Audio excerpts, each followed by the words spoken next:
करते हैं और इसीलिए उन्होंने 8 अक्टूबर को हम लोग की बैठक की है। तो हम माननीय बेसिक शिक्षा मंत्री जी के भी आभारी हैं, अपने विभाग के प्रमुख सचिव आदरणीय सुंदरम सर के भी हम लोग बहुत बहुत आभारी हैं कि सुंदरम सर ने जिस प्रकार से हम लोगों की बातों को ऊपर पहुंचाने का कार्य किया, जिस प्रकार से हमारी पीड़ा को समझा।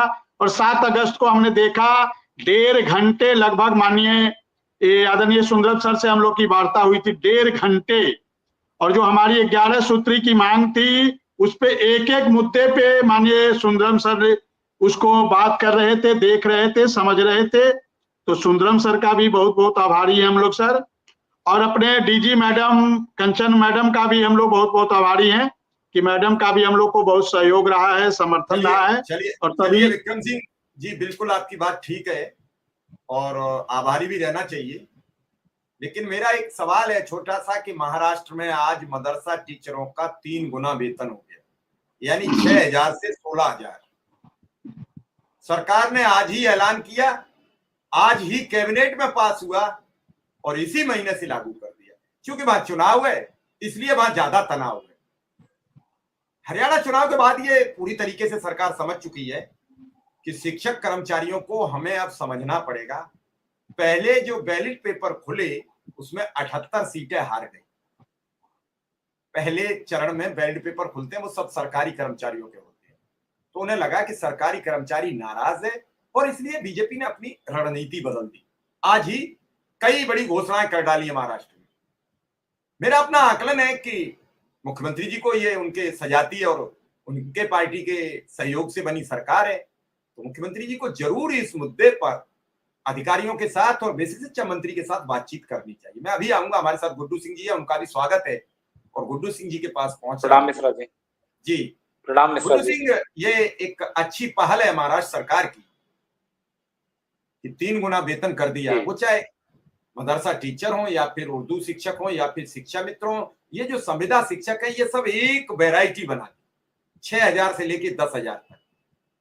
समझ में नहीं आया सरकार को कुछ भी कि कैसे इन्हें एडजस्ट। नमस्कार साथियों, स्वागत है आप सभी का आज की इस नई वीडियो में। दोबारा से आप सभी के मध्य में जुड़ चुके हैं शिक्षा मित्रों की हाल ही के अंदर की एक काफ़ी बड़ी सूचना के साथ में मैं बात करूं तो शिक्षा मित्रों को लेकर के हाल ही के अंदर का एक बयान है, माननीय मुख्यमंत्री जी का बयान है। उस बयान को आपके मध्य में स्पष्ट करूंगा, उसके माध्यम से क्या क्या प्रक्रियाएं शासन में अभी चल रही हैं, बयान क्या है, सारी बातें आगे स्पष्ट होंगी। सभी साथी वीडियो को पूरा देखें। चैनल को अभी तक आपने सब्सक्राइब नहीं किया है, आप इसे सब्सक्राइब भी कर लें। करें हाँ, इनका दोहन होता रहा, काम आम शिक्षक के भांत लिया जाता है, कमर तोड़ मेहनत ली जाती है। बीएलओ बनाएंगे तब नहीं पूछेंगे शिक्षा मित्रों। बीएलओ तो एक जिम्मेदारी भरा है, आप किसी के वोट काट सकते हो, किसी के जोड़ सकते हो। आपको जब रानी लक्ष्मीबाई योजना लागू करनी होगी, आपको और भी कई ऐप इतने आ गए हैं कि कितने बताएं, गिना नहीं पाएंगे। और उसके बावजूद जब वेतन का नंबर आता है तो वही अधिकारी ये लिख के नहीं देता कि शिक्षा मित्र भूख से मारा जा रहा है। अगर वो लिख के दिया होता तो हमें यहाँ बातचीत करने की आवश्यकता नहीं होती। सरकार पर अधिकारियों का दबाव बहुत ज्यादा होता है और ब्यूरोक्रेसी ने जो रोल निभाया वो बहुत सुंदर नहीं रहा। पहली बार कुछ अधिकारियों ने बढ़ चढ़कर ये बातचीत की जो आपकी बात पहुंच रही है। तो क्या सरकार को इससे सोचना चाहिए कि महाराष्ट्र ने 3 गुना कर दिया, हरियाणा ने नियमित कर दिए। मैं इन राज्यों की कह रहा हूं जो कल परसों लागू हुए, तो क्या यूपी सरकार को भी तो बड़ा दिल दिखाना चाहिए। गुड्डू सिंह जी। सर्वप्रथम मिश्रा जी प्रणाम आपको, और विक्रम भाई नमस्कार। और फिलहाल उम्मीदें तो बहुत हैं, क्योंकि पिछले 7 वर्षों में कोई ऐसा एक घड़ी आई है कि जिस हिसाब से हमारे लिए इतनी ज्यादा पॉजिटिविटी सरकार ने दिखाई है। तो बाकी मीटिंग भी हुई है, सारी बातें भी रखी गई हैं, मंत्री जी ने और हमारे विभागीय अधिकारियों ने हर पॉइंट को नोट भी किया है।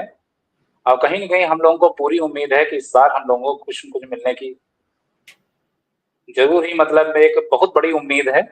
और जैसे आपने बताया कि महाराष्ट्र में, तो मैंने उस दिन भी रखी थी ये बात, मीटिंग में भी रखी थी कि आपकी ही लोकप्रिय सरकार में, चाहे उत्तराखंड ले लो, चाहे हिमाचल ले लो, अभी आप मिश्रा जी आज जिक्र कर रहे हैं, आप महाराष्ट्र का जिक्र कर रहे हैं कि 3 गुना कर दिया, तो मुझे आशा ही नहीं पूर्ण